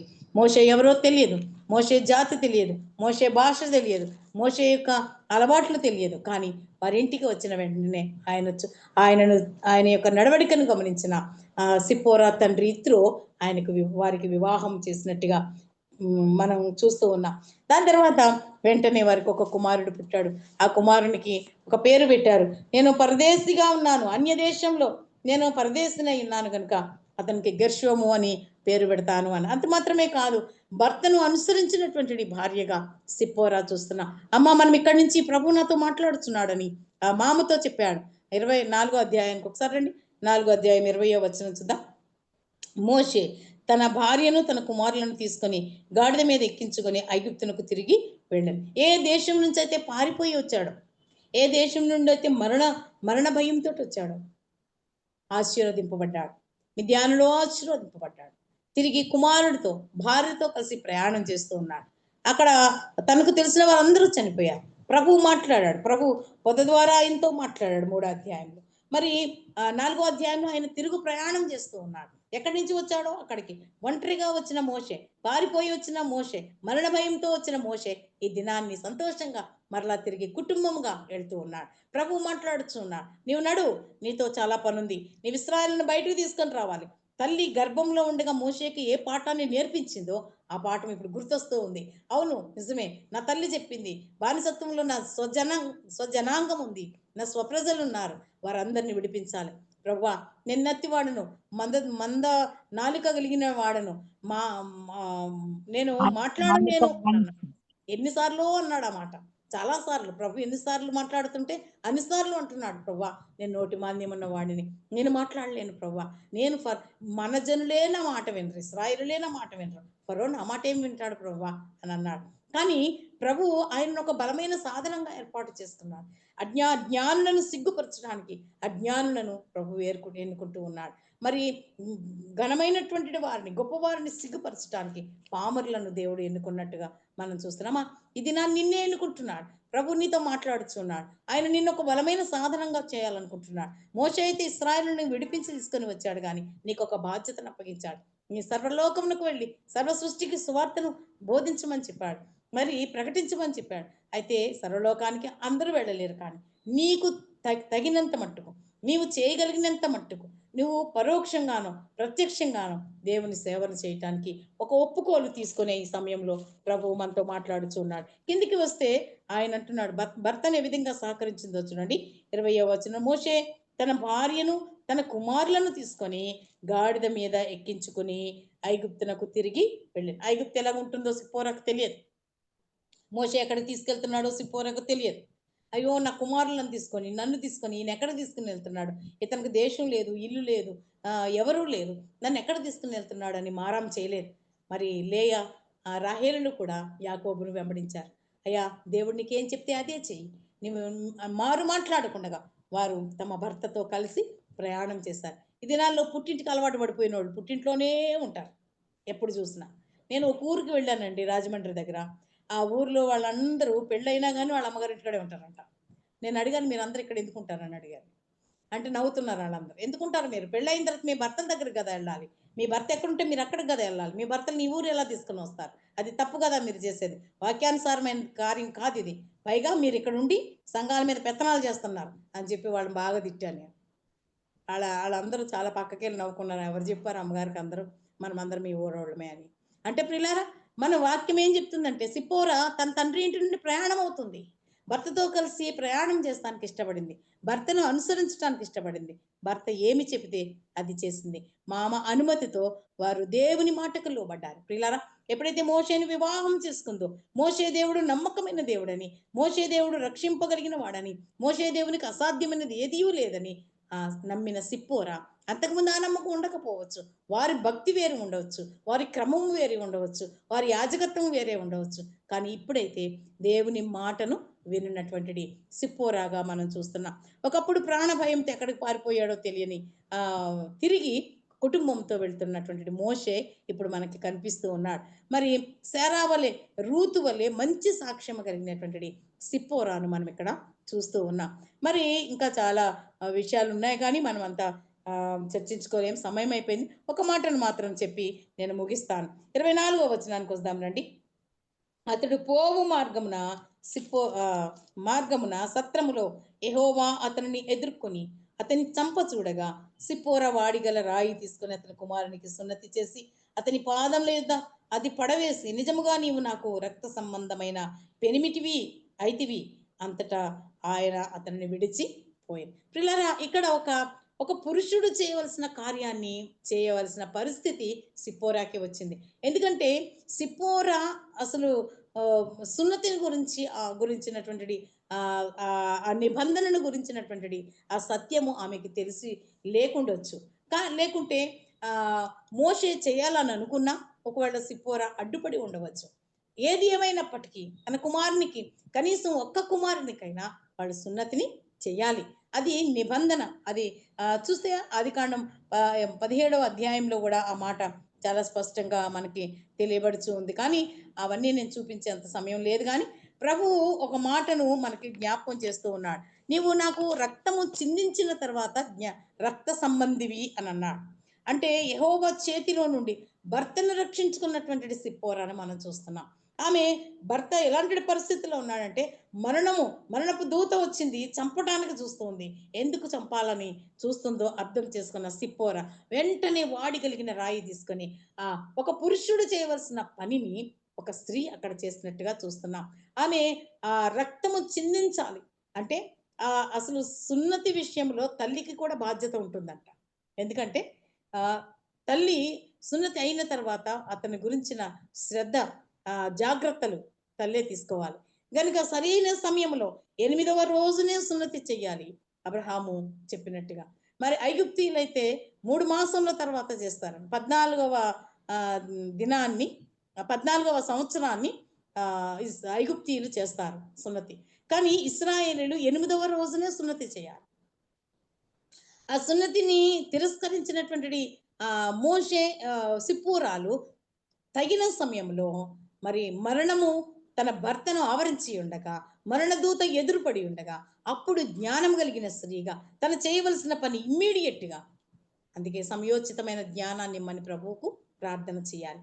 ఇమ్మీడియట్గా ఆమె అక్కడ సున్నతి చేసినట్టుగా చేసి రక్తము చిందించబడింది. ఇప్పుడు నీవు నాకు రక్త సంబంధివి అన్నది. అవును, నిజమే. ప్రభు అయిన యేసుక్రీస్తు వారు ఇప్పుడైతే మనకు సున్నతి అవసరం లేదు. ఒకటేసారి ప్రభు అయిన యేసుక్రీస్తు వారు రక్తాన్ని చిందించారు. ఆయన చిందించిన అమూల్యమైన రక్తం ద్వారా మన పాపములన్నిటిని పరిహరించి మనల్ని తన బిడ్డలుగా, మన రక్త సంబంధికులుగా మనలను ఆయన చేసుకున్నాడు. ఇప్పుడు మనము బయటి వారము కాదండి, ఇప్పుడు మనము ఇంటి లోపలి వారము. అందుకే పేతురు రాసిన మొదటి పత్రిక 1వ అధ్యాయం 18-19 వచనాలను అంటున్నాడు, మునుపు ప్రజలై ఉండక ఇప్పుడు ప్రజలైతిరి అన్నాడు. మునుపు చీకటిలో ఉన్నవారు అయ్యి ఉండగా చీకటిలో నుండి ఆశ్చర్యకరమైన వెలుగు, అంటే మరణపు చీకటిలో ఉన్న మనలను రక్త సంబంధికులుగా చేశాడు. రక్తము చిందిస్తేనే పాప పరిహారం. అవునండి, ఆమె రక్తము చిందించింది, ఇదిగో అక్కడ పడేసింది, ఇదిగో నీవు నేను రక్త సంబంధికులము అని చెప్పింది. అవును, ప్రభు రక్తము చిందించకపోతే మనము రక్త సంబంధికులము కానేరగా ఉండేవాళ్ళం. ఈ దినాన్ని మనము దేవుని వారము, ఆయన వారము, వారు నా వారు అన్నాడు. అవును, మనము ఆయన వారము, ఆయన సొత్తు, ఆయన సంపాద్యము, మనము విశ్వాస జాబితాలో చేర్చబడినటువంటి వారం. గనుక ఈ దినాన్ని ఒక ప్రత్యేకంగా సిప్పోరా మనకి అనేకమైన పాఠాలు, సిప్పోరాలో ఎంత పాఠం చెప్తా ఉంటే అన్ని సత్యాలు బయటికి వస్తూ ఉంటున్నాయి. ఆమె రక్తము చిందించింది. చూడండి, ఒక స్త్రీ రక్తము చిందించినాక అప్పుడు చెప్తుంది, ఇప్పుడు నీవు నాకు రక్త సంబంధివైతివి అని అన్నది. పిల్లారా, మరి మనము ప్రభువునకు రక్త సంబంధికులమైనామా? ఇంకా రక్త సంబంధికులం అయ్యామండి అయినా అప్పుడప్పుడు బయటికి వెళ్ళి మరలా వస్తూ ఉన్నాం అని అనుకుంటున్నామా? సంఘంలో సంఘ క్షేమము కొరకు మనము ఒకే తల్లి ఉదరమును పుట్టిన వారముగా, సహోదరీలముగా, సహ ఉదరంలో నుండి వచ్చిన వారముగా ఉండాలని ప్రభు పేరట మనవి చేస్తూ ఉన్నాను. మరి సిప్పోరాకున్న సహనము, సిప్పోరాకున్న విధేయత, సిప్పోరాకున్న సహకారము, సిప్పోరాకున్న సమయోచితమైన జ్ఞానము ఈ సాయంకాల సమయంలో ప్రభు మనకి కూడా ఇవ్వాలని ఆశపడుతూ ఉన్నాను. సిప్పోరాలో ఉండే ధైర్యము, అంత ఆ కార్యము చేయాలంటే ఎంత ధైర్యం కావాలండి? ఒక చిన్న మన కాల్లో ముళ్ళు గుచ్చుకుంటేనే మనం తీయటానికి చాలా తీసేవాళ్ళకి కష్టమే, తీయించుకునే వాళ్ళకి కష్టమే. బాబోయ్ బాబోయ్ అనుకుంటా తీస్తాం.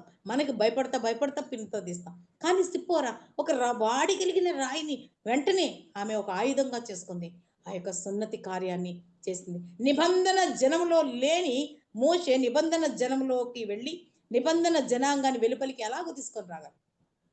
దేవుని కార్యాలు ఎంత ఆశ్చర్యం!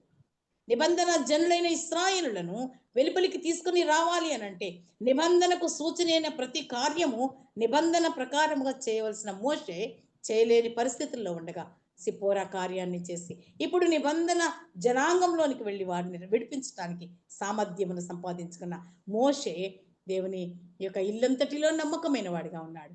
మోషేకు నమ్మకమైన భార్యగా సిప్పోరా కూడా దొరికింది. మరి ఎంతమంది మనం సిప్పోరా జాబితాలో ఉన్నాం? కుటుంబాల్లో ఎన్నో కలహాలు, ఎన్నో శోధనలు, ఎన్నో ఇబ్బందులు, ఎన్నో ఇరుకులు, ఒక్కొక్కసారి మనస్తాపము కలిగి చాలా దుఃఖం అనిపిస్తుంది. ప్రభువా, దీని నుండి నన్ను ఎలా విడిపిస్తావు నాయనా అని మనం ప్రార్థన చేయాలి. ప్రభు, నాకు అసాధ్యమైనది ఏదీ లేదు. ఆయన నిన్ను నన్ను ప్రేమిస్తూ ఉన్నాడు. పాపులముగా ఉండగా, ఈ లోకంలో దిగజారిపోయిన స్థితిలో ఉండగా, చీకటిలో ఉండగా ఆయన నిన్ను నన్ను ప్రేమించాడు.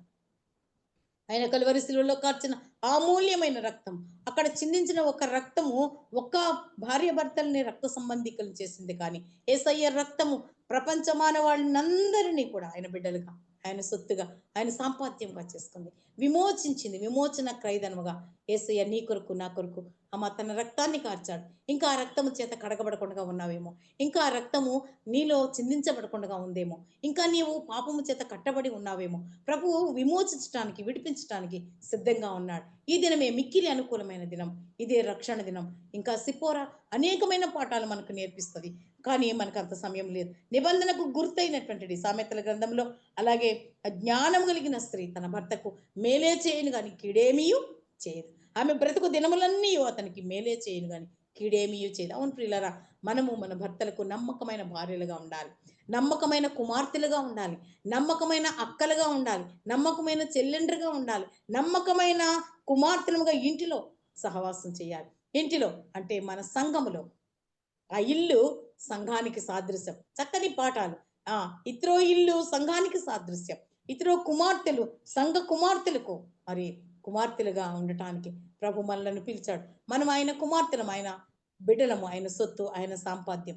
కనుక ఈ సాయంకాల సమయంలో సిప్పోరాను బట్టి ప్రభువును స్తుతిస్తూ, మరి అలాంటి ప్రభు కాపుదల మాకు, అలాంటి జ్ఞానము, అలాంటి సహనము, అలాంటి విధేయత మాకు కూడా దయచేయి ప్రభు అని మనం ప్రార్థన చేద్దాం.